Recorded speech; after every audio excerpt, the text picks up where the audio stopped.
মহাসাড়ম্বরে পরম প্রেমময় শ্রী শ্রী ঠাকুর অনুকূল চন্দ্রের শুভ ১৩৭তম জন্ম মহামহোৎসব ও দ্বিতীয় প্রতিষ্ঠা বার্ষিকী মহোৎসব সম্পন্ন হল কাছাড়ের কাটিগড়া বিধানসভা কেন্দ্রের হিরালা সৎসঙ্গ মন্দিরে।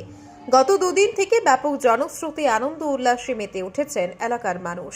এতে অংশ নেন গোটা বরাক উপত্যকার প্রত্যন্ত অঞ্চলের সৎসঙ্গী ভক্তবৃন্দরা।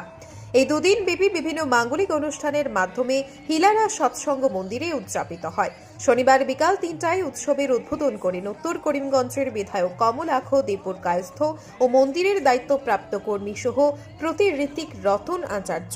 তারপর মাতৃ সম্মেলনের মাধ্যমে উৎসবের সূচনা হয়। এদিনে হাসপাতালে রোগীদের মধ্যে ফলমূল বিতরণ সহ সন্ধ্যাকালীন সম্মিবত বিনতি প্রার্থনা, প্রণাম, নাম জপ ছাড়াও স্থানীয় শিল্পীদের সঙ্গীত নৃত্য পরিবেশনের আয়োজন করা হয়। রবিবার বেদ মঙ্গালিকি ভোরবেলা উষা কীর্তন সহ নগর পরিক্রমা হয়। অনুষ্ঠান সূচিতে ছিল প্রার্থনা, নাম জপ ও অমীয় গ্রন্থাদি পাঠ।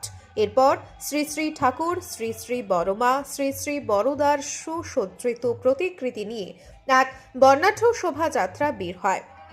এরপর ভান্ডারায় মহাপ্রসাদ বিতরণ করা হয়। বিকেলে দৈনন্দিন জীবনে শ্রী শ্রী আচার্যনিষ্ঠ চলনের প্রয়োজনীয়তা শীর্ষক বিষয়ের উপর ধর্মসভায় একাধিক ভক্তরা বক্তব্য রাখেন।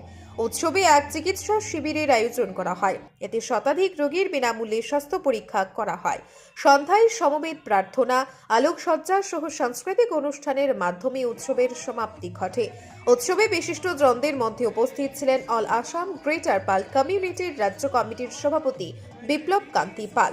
উৎসব সাফল্যমণ্ডিত করে তুলতে সক্রিয় ভূমিকায় ছিলেন গুরুপ্রসাদ সেন, নটকিশোর আচার্য, বিজিত দাস, রাজীব দাস প্রমুখ। ব্যুরো রিপোর্ট, আজকের বরাক। সুধী দর্শক, আপনারা আমাদের আজকের বরাক ইউটিউব সাবস্ক্রাইব এবং ফেসবুকে ফলো করতে ভুলবেন না কিন্তু।